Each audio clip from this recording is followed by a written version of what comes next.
お前よ、喧嘩したら燃焼に逆戻りなんだろ。また喧嘩をすれば今度こそアウトだ。最悪だ。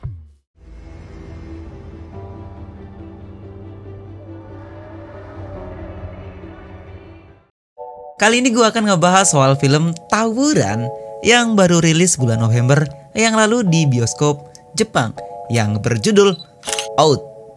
Dan beberapa minggu yang lalu sudah tayang di Netflix, tapi hanya region Jepang saja. Jadi bagi kalian yang ingin nonton film ini, ya pakai VPN terus regionnya diganti ke Jepang agar bisa nonton film ini. Karena apa? Menurut gue film ini seru banget diadopsi dari komiknya itu sendiri. Kalau dibandingkan dengan yang biasanya gue bawakin di channel ini keren sih. Dari segi penampilannya, dari segi alur ceritanya, dari segi penyajian filmnya tersebut. Nah, bagi yang belum nonton ataupun ya susah lah untuk nonton film ini, gua akan ngebahas tentang film kali ini. Dan di video kali ini gua akan ngebagi menjadi 2 part karena memang agar lebih banyak aja penjelasan untuk film kali ini. Tanpa basa-basi lagi, yatte miu. Cerita dibuka dengan seorang pria yang tengah berada di suatu ruangan sedang membuat origami. Dengan penuh rasa kesal dan stres. Saking kesalnya, dia sampai memukuli tembok sampai tangannya berdarah-darah. Nama pria tersebut adalah Higuchi. Karena keributan yang dilakukannya membuat 2 orang polisi datang ke ruangannya Higuchi dan berusaha untuk menenangkan Higuchi. Scene berganti dengan sebuah prolog mengenalkan karakter ini, yaitu Higuchi Tatsuya, seorang komandan dari tim penyerang geng Tokyo Komae generasi kelima. Seseorang yang dijuluki sebagai anjing gila dari Komae yang selalu melakukan keributan setiap hari. Tapi di usianya yang ke-17 tahun dia harus berurusan dengan polisi yang akhirnya dia dimasukkan ke penjara remaja. Namun dia tetap mengamuk lalu dipindahkan ke tempat rehabilitasi penahanan remaja agar bisa merenungkan kesalahannya, dan dia harus membuat 1000 origami sebagai hukumannya juga. By the way ya guys, di Jepang itu kalau misalkan umur-umur yang masih di bawah 18 tahun dan mempunyai kayak tindakan kriminal, mereka akan dibawa ke penjara-penjara remaja. Makanya di Tokyo Revengers yang kedua itu kan salah satu karakternya keluar dari penjara remaja. Sama seperti Higuchi Tatsuya. Setengah tahun kemudian dia dibebaskan. Higuchi keluar ditemani seorang penjaga lapas di sana untuk memastikan agar Higuchi tak membuat kesalahannya lagi. Oh ya, by the way, seorang penjaga lapas ini salah satu komedian yang saya sangat sukai di Jepang. Beliau bernama Daigo. Bukan Daigonya Suzuran, tapi dia adalah Daigo, seorang komedian yang berasal dari Jepang. Lanjut. Untuk saat ini Higuchi merasa tak mau lagi untuk masuk ke penjara remaja yang ia sebut sebagai neraka. Namun muncul 2 orang anak sekolah berpenampilan berandalan yang tiba-tiba saja mengejek Higuchi. Kedua orang tersebut menertawakan Higuchi dan mengatakan kalau Higuchi sudah tidak bisa bertarung karena sudah lama ditahan di penjara. Higuchi yang mendengarkannya seketika menjadi panas dan langsung menghajar kedua orang tersebut tanpa pikir panjang. Para polisi mencoba untuk menahannya kembali, namun tanpa pandang bulu, Higuchi juga ikut menyerang polisi tersebut. Hingga akhirnya Higuchi ini baru keluar dari penjara. Malah dia masuk ke penjara lagi atas keributan yang sudah dibuatnya itu. Higuchi ini orangnya temperamental, orangnya langsung bertindak tanpa berpikir panjang. 3 bulan kemudian ia dibebaskan kembali. Higuchi mengatakan hal yang sama seperti sebelumnya kepada polisi yang mengantarkannya pergi.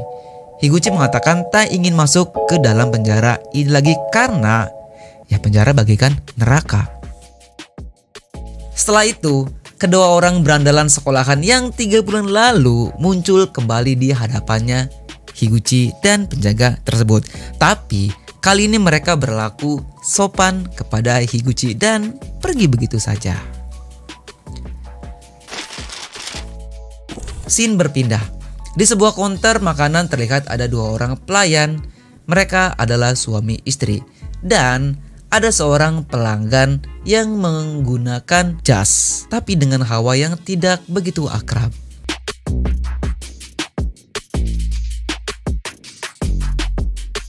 Pria berjas itu mengatakan, ternyata benar, Higuchi Tatsuya bekerja di sini. Pelayan wanita yang mendengarkan itu hanya mengiyakan saja. Pria yang akhirnya diketahui namanya adalah Ishida, ini adalah salah satu polisi juga.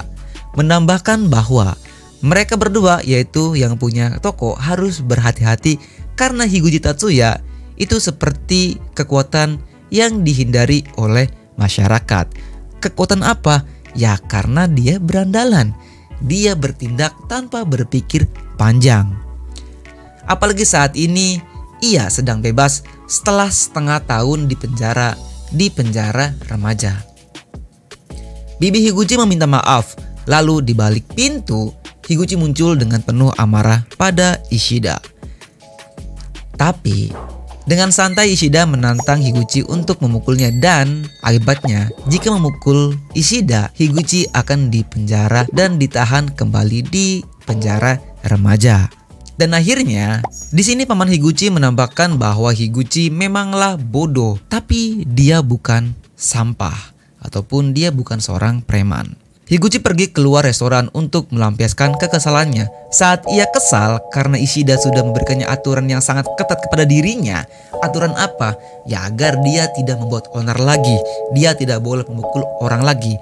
Kalau melakukan seperti itu, dia akan masuk ke penjara kembali. Higuchi terus memukul tiang listrik yang menjadi sasarannya. Sampai tanpa sengaja dia menginjak kotoran anjing di dekatnya. Saat setelah menginjak kotoran anjing tersebut, terdengar suara wanita yang mengatai Higuchi bodoh dari belakang Higuchi. Namun, Higuchi tak langsung membalik badan. Ia menyuruh wanita tersebut agar cepat pergi dari hadapannya karena takutnya wanita tersebut malah jadi sasaran pelampiasannya Higuchi. Namun, wanita itu menolak untuk pergi karena Higuchi ini berada di tempat kerjanya, tepat di samping Higuchi yang sedang marah-marah. Jadi tempat kerja si wanita ini itu di sampingnya Higuchi. Jadi mana mungkin dong si cewek ini pergi. Ketika mendengarkan perkataan dari wanita tersebut, Higuchi menoleh ke belakang. Awalnya Higuchi kesal, tapi malah memuji wanita tersebut sambil mengatakan bahwa dia ini imut. Kawaii kai? Ha? Nampa? Yamete yo, watashi Yankeeってバカだから嫌いなの。ムカつくのに可愛いんかい。キレらんねえだろがこの野郎。 Scene berganti dengan Higuchi yang melihat sebuah motor Kawasaki FX yang terparkir di sebuah minimarket atau kombini. Tanpa pikir panjang, ia menghampiri motor tersebut. Dengan penuh tatapan kagum, ia memandangi motor tersebut. Hingga tak lama muncul si pemilik motor. Salah paham pun terjadi antara Higuchi dan pemilik motor. Namun, saat pemilik motor itu mengajak duel dengan Higuchi, Higuchi sempat menolaknya. Hingga tak lama, ia menerima tantangan tersebut. Mereka berada di samping minimarket. Namun, tujuan Higuchi menerima duel si pemilik motor bukanlah untuk bertarung, melainkan untuk melakukan sumo. Karena apa? Ya tahu sendiri kan, Higuchi sudah diberi aturan oleh polisi agar untuk tidak memukul dan bertarung. Makanya, ketika Higuchi diajak duel oleh orang tersebut, Higuchi memilih untuk melakukan sumo untuk berduel dengan si pemilik motor tersebut. Kalau Higuchi menang dari si pemilik motor harus memberikannya rokok. Si pemilik motor pun menerima syarat dari Higuchi. Namun, ia tak mau melakukan sumo. Tanpa pikir panjang, pertarungan pun tak terhindarkan. Higuchi tak membalasnya. Ia hanya terus bertahan hingga Higuchi mampu menunjukkan pukulannya, namun sengaja tak ia kenakan ke kepala si pemilik motor. Karena merasa kalau pukulannya dari Higuchi memang berbahaya, si pemilik motor ini akhirnya menerima tantangan sumo dari Higuchi. Duel sumo tanpa aturan pun dimulai. Duel sumo di samping kombini atau minimarket. Lucu juga sih. Mereka saling memberikan dorongan hingga saling terbanting satu sama lain. Awalnya Higuchi sempat terpojok, namun Higuchi berhasil melawan balik dan membanting tubuh si pemilik motor.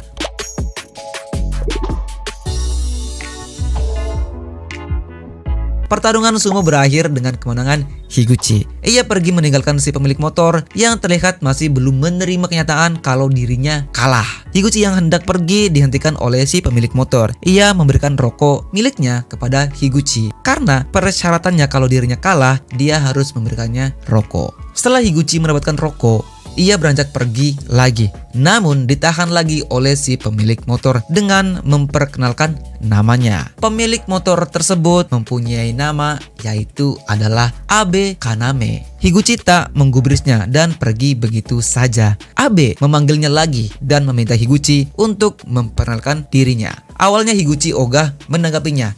Namun akhirnya mereka berdua saling berkenalan satu sama lain dan mengobrol asik tentang mereka. Di sela-sela perbincangannya, Abe kembali mengingatkan Higuchi agar tidak memberitahu ke siapapun kalau dia sudah kalah dari Higuchi. Karena apa? Abe ini adalah wakil ketua dari geng Kirihito. Dan jika orang-orang tahu dia pernah kalah, kekacauan pun bisa saja terjadi. Bukan kekacauan sih, lebih tepatnya kayak pride dari seorang Abe Kaname akan turun. Apalagi dia adalah wakil ketua dari geng Kirihito. Sudah dikalahkan sumo dengan orang yang bukan dari siapa-siapa, melainkan ya orang biasa seperti Higuchi. Higuchi senang mendengarkan hal tersebut karena ternyata mereka sama-sama anak anggota geng motor. Higuchi juga menjelaskan kepada Abe kalau dia adalah ketua tim divisi penyerang dulunya dan sekarang dia sedang menjalani rehabilitas untuk menjaga etikanya dan tidak diperbolehkan bertarung. Bahkan dia tak bisa kembali ke kampung halamannya dan dipindahkan untuk tinggal bersama paman dan bibinya sembari membantu mereka berdagang yakiniku. Abe juga menjelaskan kalau geng motornya adalah geng yang hebat di mana anggotanya ini berisikan 100 orang. Di antara 100 orang tersebut terdapat nama-nama hebat di antaranya. Jadi di dalam 100 orang tersebut ada 6 orang yang ibaratnya ketua dari fraksi masing-masing di geng tersebut. Pertama, ketua tim penyerang Masaru Taguchi. Yang kedua, ketua tim penjaga Maguro Suya. Ketiga, tim serangan khusus Keigo Nagashima. Yang keempat, ada anggota muda yaitu Shogomuto dan Ryo Sawamura.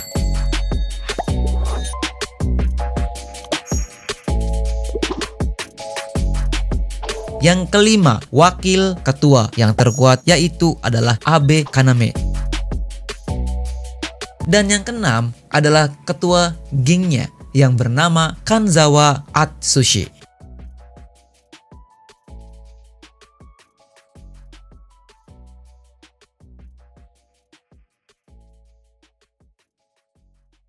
Abe sudah menjelaskan semuanya tentang geng motornya si Abe. Mendengarkan hal tersebut, Higuchi makin bergairah. Karena apa? Yang di sampingnya ini adalah wakil ketua dari geng motor tersebut. Dan Higuchi menantang kembali Abe. Tapi kali ini Higuchi menantang Abe dengan adu panco.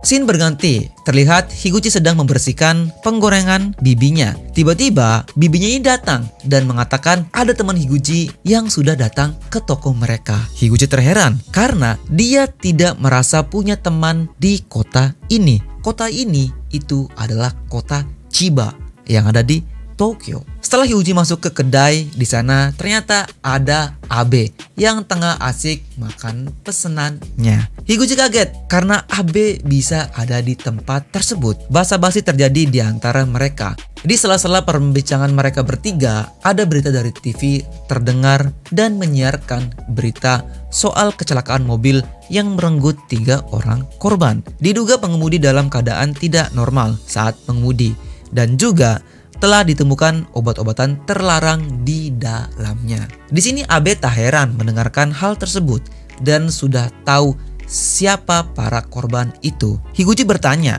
apakah Abe mengenal mereka? Abe pun menjelaskan kalau mereka adalah anggota dari geng yang disebut Bakurakan. Orang-orang yang melakukan hal-hal yang terlarang.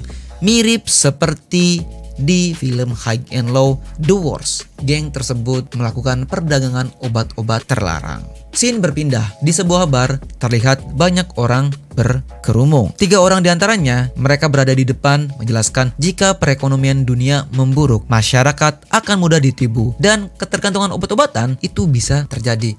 Di saat itulah mereka bisa masuk dan mendapatkan banyak uang. Orang-orang di sekitarnya bersorak setuju. Lalu pria dengan rambut panjang itu mengumumkan hasil dari penjualannya. Yang pertama adalah seseorang bernama Yumikawa Hisashi dari departemen penjualan. Yumikawa maju ke depan dan mendapatkan uang dari orang berambut panjang itu. Lalu ia dipeluk. Di tengah kemirian itu terdengar teriakan seseorang. Muncul 3 orang dan salah satu dari mereka memakai kupluk memperkenalkan diri sebagai Gebara 3 bersaudara. Mereka membawa seseorang dengan kursi roda yang terlihat babak belur. Dia adalah anggota dari Bakurakan yang katanya sudah menabrak mobil dengan motor. Tujuan mereka datang ke tempat Bakurakan untuk meminta ganti rugi sebesar 100.000 yen. 2 anggota dari Bakurakan tak menyetujuinya dan balik menantang. Orang berambut panjang, kita sebut saja ketua Bakurakan, mencegah mereka dengan menghajar anggotanya sendiri.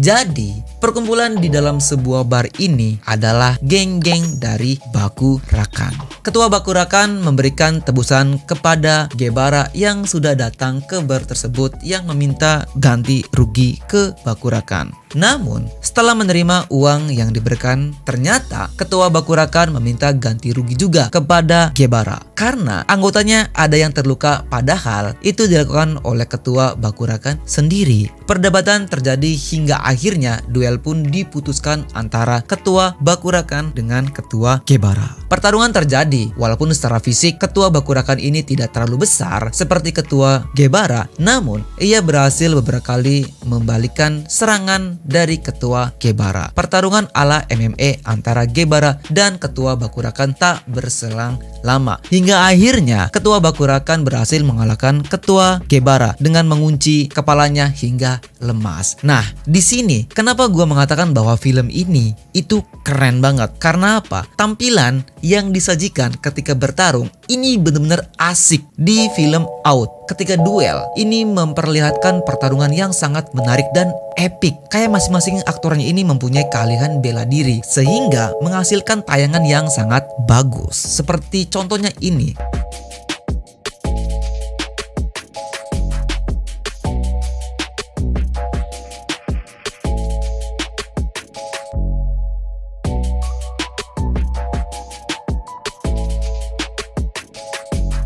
Karena nanti akan ada beberapa tampilan pertarungan juga yang menarik. Nanti gua akan jelaskan di part berikutnya.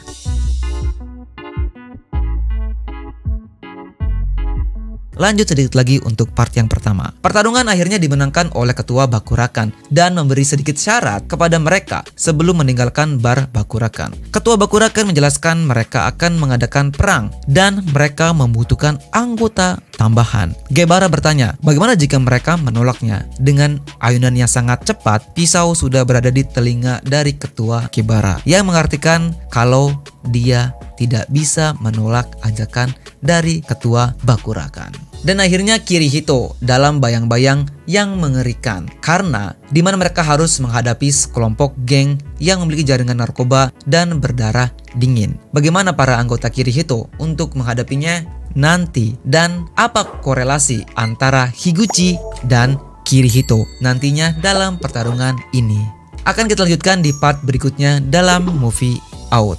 Jadi jangan lupa like dan juga subscribe agar tidak ketinggalan dari film ini. Sumpah, lagi-lagi gue bilang ini film keren banget. Sekian dari saya, Otsuka sama Deshita. Goodbye, 君の運命の人は僕じゃない。辛いけど